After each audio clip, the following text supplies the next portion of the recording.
नमस्कार मित्रांनो, प्रेमाची गोष्ट या मालिकेच्या आजच्या भागात आपण बघणार आहोत की इथे मुक्ता आता घरी आलेली असते. तेव्हा पोरू काका लगेच म्हणतात, अगं मुक्ता आलीस तू, कुठे होती इतक्या वेळ? त्यावर मुक्ता म्हणते, अरे बाबा तुला काय सांगू, मी एका ठिकाणी अडकले होते रे. तर लगेच पोरू काका तिला ग्लास भरून पाणी आणून देतात आणि म्हणतात, घे बाळा पाणी पे, तू काहीही टेन्शन घेऊ नको. तर मुक्ता म्हणते, काय करणार बाबा, मी खूप येण्याचा प्रयत्न केला परंतु मी ना ऑफिसमध्ये अडकले होते रे, त्या सागरबरोबर. तुला माहिती आहे खूप डोक्याला कटकट झाली रे, पण काय करणार, मी खूप येण्याचा प्रयत्न केला पण आता काय करायचं रे बाबा, ते लोकांनी तर तुम्हाला खूप नावे ठेवली असतील. त्यावर पोरू काका म्हणतात, मी त्या माणसांना फोन करून कळवलंय, त्यांच्याकडे पण जरा थोडासा प्रॉब्लेम होता त्यामुळे ते म्हणाले आपण उद्या भेटू म्हणून. मग मुक्ता म्हणते, हो का, अरे वा, म्हणजे माणसे चांगली आहेत बॉ, समजून घेण्यासारखी. इथे लोक जरा थोडीशी चूक झाली ना ब्लेम करून मोकळे होतात आणि तुझ्यामुळेच झालं असं काही म्हणतात. त्यावर पोरू काका म्हणतात, मुक्ता कुणाबद्दल बोलतेस तू? तर मुक्ता म्हणते, अरे बाबा तो सागर कोळी नाही का आपला शेजारचा, त्याच्या ऑफिसमध्ये गुंतले होते मी आणि अडकल्यानंतर तो मला म्हणतोय तुझ्यामुळेच आणि तुझ्या चुकीमुळेच इथे अडकलोय आपण. लगेच दुसऱ्यावरती ब्लेम करून मोकळा होतो. त्यानंतर इथे सागरही घरी आलेला असतो आणि तो खूप अस्वस्थ झालेला असतो. त्यावर बाबू काका त्याला बोलतात, सागर तू काही टेन्शन घेऊ नको आता. आता तसंही मी लोकांना फोन करून कळवलंय की उद्या ठरल्याप्रमाणे त्याच वेळेत आपण उद्या भेटणार आहोत म्हणून, त्यामुळे तू आता काही टेन्शन घेऊ नको. तर इथे पोरू काका मुक्ताला म्हणत असतात, बाळा नको टेन्शन घेऊ, मी तुला खायला काहीतरी आणू का, भूक लागली असेल ना तुला? मग मुक्ता म्हणते, नाही नको रे बाबा, आता मी खूप थकल्यासारखं झालंय मला, मी जरा जाऊन ना रूममध्ये पडते आणि थोडासा आराम करते. मग मुक्ता तिथून निघून जायला लागते आणि म्हणते, परंतु आई कुठे आहे रे बाबा, आई कुठे दिसत नाही. मग पोरू काका म्हणतात, अगं तुझी आई त्या शेजारच्या काकूंकडे गेलेली आहे, ते भोपळ्याचं मंचुरियन कसं बनवायचं ना ते विचारायला. तू जा बाळा, तू आराम कर, असे म्हणून मुक्ता तिथून निघून जाते. तर पोरू काका मनाशीच म्हणतात, 2 तास तू सागर बरोबर अडकली तर तुला एवढा त्रास झाला, अगं आता तर तू आयुष्यभर त्याच्याबरोबर राहणार आहे असं ठरवलंय मी. त्यानंतर इथे बाबू काका सागरला म्हणतात, जा सागर जरा आराम कर बरं तू, असे म्हणून त्याला रूममध्ये पाठवतात. आणि बाबू काकाही मनाशीच म्हणतात, सागर आता ही कडीपत्त्याची काडीच आयुष्यभर तुझ्या ताटात राहणार आहे आणि तुला तिचंच ऐकावं लागणार आहे, असे बाबू काका मनाशी बोलत असतात. त्यानंतर इथे मुक्ता रूममध्ये बसलेली असते आणि तिला सईचा तो चेहरा आठवत असतो. सई त्या माणसाला किती घाबरलेली असते आणि तो म्हातारा माणूसही दिसायला किती भयंकर असतो, हे सर्व चित्र तिला आठवते आणि ती म्हणते, बापरे सई खूपच घाबरली असेल ना, पण ही सावनी पण ना किती बेजबाबदार आई आहे, असं कोणी मुलीला सोडतं का एकटं. इथे तो सागर कोळी, त्याला सईबद्दल काहीच माहीत नाही, सईला कशाची ॲलर्जी आहे, तिला काय आवडतं काहीच नाही, पण मी तर सईची कोणी नसून मला एवढी सईची का काळजी वाटते. त्यानंतर आता दुसऱ्या दिवशी माधवी, पोरू काका सर्वजण जाण्यासाठी तयार झालेले असतात. तर माधवी मंजिरीला फोन करते आणि म्हणते, आम्ही तयार झालोय, तू लवकरच तिथे ये बर का. तर पोरू काका म्हणतात, अगं माधवी मुक्ताचा ड्रेस बरोबर घे, ती तिथे चेंज करून मग आपल्याकडे येईल.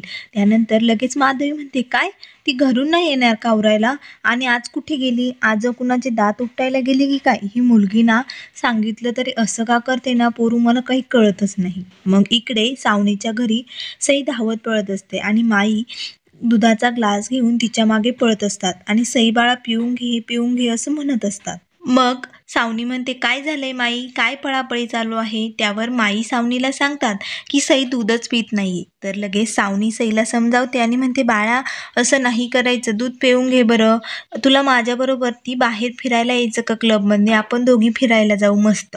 मग सई म्हणते, हो मम्मा मला आवडेल तुझ्याबरोबर बाहेर येण्यासाठी. तर सावनी म्हणते, हो आपण जाऊया मस्त, क्लबमध्ये ना लहान मुलांसाठी खूप काही खेळायला बघायला खूप मस्त असतं. मग लगेच सई म्हणते, ठीक आहे मी येते. मग सावनी माईंना सईला मस्त तयार करायला सांगते आणि हर्षवर्धनला फोन करते की सईला क्लबमध्ये जायचे म्हणून. सावनी मनाशीच म्हणते, या सईच्या खाले आपणही मस्त त्या क्लबमध्ये फिरायला जाऊ, असे म्हणून हर्षवर्धनला कॉल करते.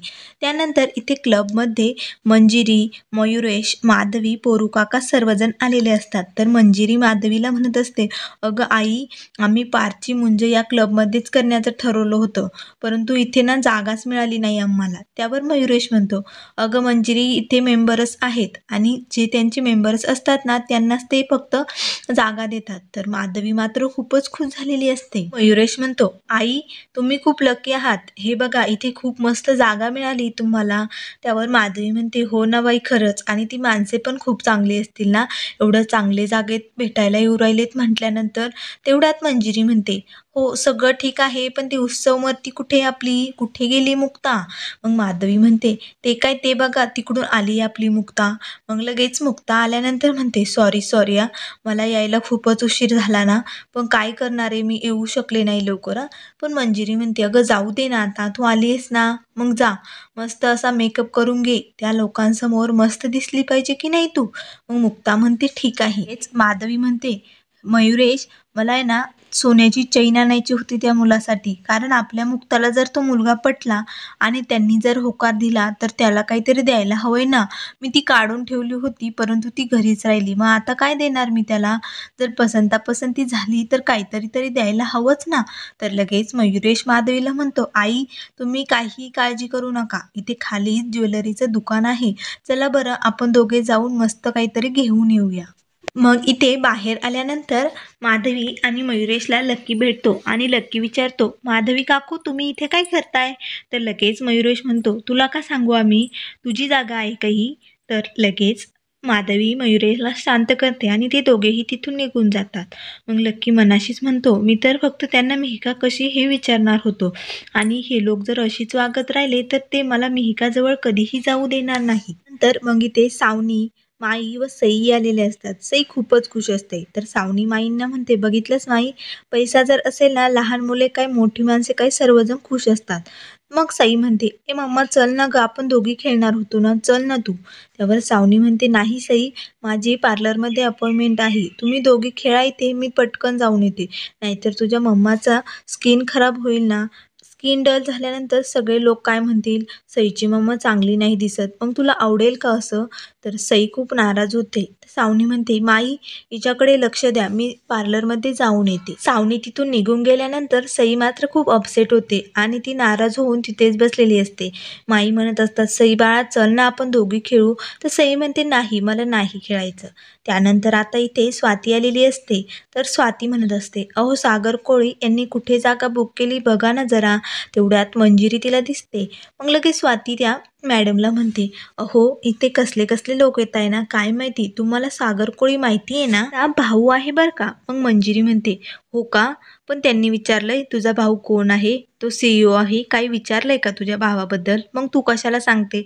आणि मुळात म्हणजे मला हेच कळत नाही, इथे क्लास असलेल्या माणसांना बोलवलं जातंय की फक्त पैसा असलेल्या माणसांना बोलवलं जातंय, तेच कळत नाही मला. असे मंजिरी आता स्वातीला टोमणे मारत असते. त्यानंतर इकडे आता मुक्तासमोर सावनी आलेली असते आणि सावनी मुक्ताला तिथे बघितल्यानंतर लगेच म्हणते, अरे वा मुक्ता, तू इथे काय करतेस, तू इथे कशी काय आली? मग मुक्ता म्हणते, तुला सांगू का, माझ्या आईवडिलांनी आज माझं लग्न इथे फिक्स केलं आहे आणि त्या मुलाकडचे मला इथे भेटायला येणार. सावनी तिला म्हणते, अगं मुक्ता, खूपच सुंदर दिसते, कधी कधी अशी पण तयार होत जा ना, खूप मस्त लुक दिसतोय तुला हा. मग मुक्ता म्हणते, नाही हो, मला असं रोज तयार व्हायला नाही आवडत, पण आता आज आईवडिलांची खूप इच्छा होती म्हणून मी तयार झाले. पण सई कुठे, सई नाही आली का? त्यावर सावनी म्हणते, अगं आली ना, मी सईला माझ्या बरोबरच कुठे जायचं तिथे घेऊन जात असते, ती आली, बाहेर खेळते ती. तर मुक्ता म्हणते, ठीक आहे, मला उशीर होतोय, मी जाते हा. मग लगेच सावनी मनाशीच म्हणते, मुक्ता एवढी घाईघाईत का गेली असेल, ही माझ्यापासून काहीतरी लपवते असं मला वाटते का? काय लपवत असेल ही मुक्ता माझ्यापासून, असे सावनी मनाशीच बोलत असते. त्यानंतर इथे मंजिरी पोरू काकांना म्हणत असते, अरे बाबा, हे बघ ना, इथे ज्यूस सगळं काही मेन्यू किती छान छान आहे ना, खूपच मस्त आहे. आज जर मुक्ताचं लग्न फिक्स झालं ना, आपण तिची एंगेजमेंट इथंच करू बरं का, खूप मस्त, आणि हाच मेन्यू ठेवू. तेवढ्यात माधवी आणि मयुरेशही तिथे आलेले असतात. तर माधवी लगेच सोन्याची चैन जी बनवलेली असते ती पोरू काका आणि मंजिरीला दाखवते. सर्वांना ती सोन्याची चैन खूपच आवडते. त्यावर मयुरेश बोलतो, आई, आपण सगळी काही तयारी केली आहे, परंतु नेमकं नवरदेव मुलगा आणि ती घरची कोण आहेत हे आपल्याला माहीतच नाहीये. आपल्या इथे कॅप्टन आहे पण मॅच खेळायला खेळाडूच नाही, अशी गंमत झाली. नेमकं कोण असेल बरं ते? त्यावर पोरू काका बोलतात, तुम्ही काळजी करू नका. मुलाकडचे एव्हाना निघाले पण असतील आणि थोड्याच वेळात ते इथे पोचणार पण आहे. तर लगेच इथे आता बाहेर सागर कोळी आणि त्याच्या घरचे सर्वजण आलेले असतात. मग आता कोळी फॅमिली आणि गोखले फॅमिली एकमेकांसमोरासमोर आलेले असतात आणि त्यांना समजलेले असते की पोरू काकांनी आणि बाबू काकांनी मुक्ता आणि सागरचं लग्न ठरवलेलं आहे. मग मात्र सर्वजण खूपच भडकतात. तर मित्रांनो, पुढील भागामध्ये लगेच मुक्ता म्हणत असते, बाबा, या मुलाशी मी कधीही लग्न करू शकत नाही. तर सागरही त्याच्या बाबांना म्हणतो, बाबा, या मुलीला मी माझी बायको कधीही बनवू शकत नाही, शक्य नाही ते. मग लगेच मुक्ता म्हणते, बाबा, याला सांग हा मुलगा मला माझ्या डोळ्यासमोरही नकोय. तर सागर म्हणतो, मग काय मला तुम्हाला बघत बसायचंय का? मलाही तुम्ही माझ्या डोळ्यासमोर नकोय. असे त्या दोघांमध्येही खूप वाद पेटलेले असतात. मग बाबू काका आणि पोरू काका सागर आणि मुक्ताची कशी समजूत काढणार की सई येऊन त्या दोघांना एक करणार हे आपल्याला लवकरच बघायला मिळेल. त्यामुळे अशाच मालिकेंच्या अपडेट पाहण्यासाठी चॅनलला